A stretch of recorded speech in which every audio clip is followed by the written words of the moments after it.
recognize. Mr. Chairman. I appreciate it. Thank you for being here today, Mr. Secretary. As you know, the menace of the Chinese Communist Party is growing abroad, and now it has even come to our shores. We've seen President Xi and the CCP buy up American farmland, steal our intellectual property, and violate our sovereignty by spying on us with high-altitude balloons. Being from Kansas, I want to talk about regarding the Chinese purchasing of American farmland. That specifically is, and I want to know what specifically your administration is doing to track and prevent this from negatively impacting our national security. So, Congressman, one of the things that we've been intensely focusing on is investments from other countries, notably China, that could in any way undermine our security. And we focused, of course, in the technology sector, in sensitive places geographically. As you know, we have a committee that looks at foreign investment in the United States through that lens. So I think, from my perspective, it is very important that we build the highest possible fence around the most sensitive areas. Now, I have to admit, it's beyond my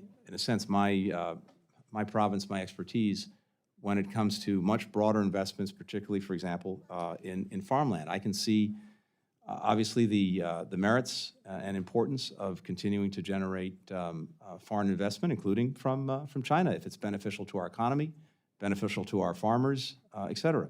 On the other hand, if there are real concerns about the security or strategic impact that this could have, that's obviously something we need to address. Would you be willing to provide a classified briefing to members on any efforts that are currently ongoing related to this specifically? Certainly, if there's anything that's within our jurisdiction, yes. Okay, I appreciate that. Your administration has never truly set a red line on Afghanistan in regards to the practices of the Taliban. Mm-hmm. They had their first day of school earlier this week, and girls across the country were denied access to basic education, not to mention countless other barbaric measures they're exposed to.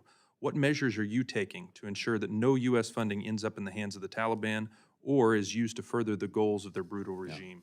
Yeah. First of all, I deplore the edicts that the Taliban has issued when it comes to, among other things, women and girls, and including the edicts preventing them from getting an education, either above the 6th grade level or going to university, or participating in the economy and participating in the provision of humanitarian assistance, which is fundamentally against the interests of the Afghan people, besides being wrong.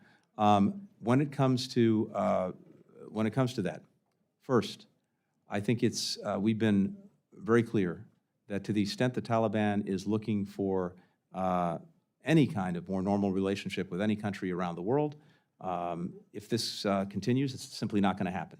And we're making sure with country after country that they hold the line on these practices and making sure that they don't go forward with a more normal relationship, which the Taliban wants. But it is a priority. In terms of our funding, yeah, that's what I want. Yeah, I know you want to see it. I don't have a lot of time left. No, I appreciate that. In terms of our funding, we provide humanitarian assistance to Afghanistan. We've been the leading provider of humanitarian assistance including since the withdrawal, to make sure, to the best of our ability, that people who desperately need food and basic humanitarian support get it. We do it, of course, through implementing partners, United Nations and NGOs. Will you communicate with my office about your efforts specifically to prevent money from, yes, of course, going to the valuable aid, but not going to the Taliban? Yes, absolutely. On March 20th, your department released the 2022 Human Rights Report, which rightly identified the violence perpetrated by the Ortega regime in Nicaragua, including arbitrary arrests, tortures, and killings. This includes closures of Catholic universities, banning Way of the Cross processions, and recently exiling 222 political prisoners and members of the Catholic Church to the United States. However, one of these political prisoners, Bishop Rolanda Alvarez, Bishop of the Diocese of Matagalpa, refused to board that plane to the U.S. and has been sentenced to 26 years in prison for his courage in speaking out against President Ortega's anti-democratic persecution.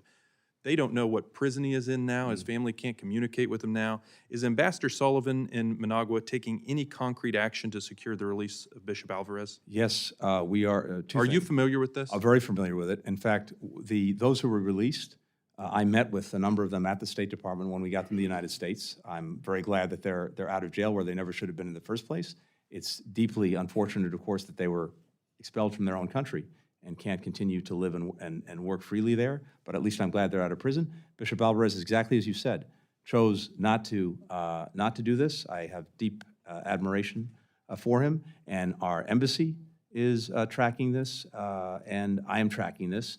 Our influence with the Nicaraguan government is somewhat limited, but we've made very clear our conviction that he should be released from prison. If you'll forgive me, Mr. Chairman, who specifically in your office can we communicate with on this topic? I would start with the Assistant Secretary, Brian Nichols, for the Western Hemisphere. Okay. But if you're not, we have Nazar Kuglu, who's here, who's our Assistant Secretary for Legislative Affairs, who's somewhere in the room behind me. So I invite you to work with Naz or work with Brian Nichols. Very good. Thank you very much. I yield back.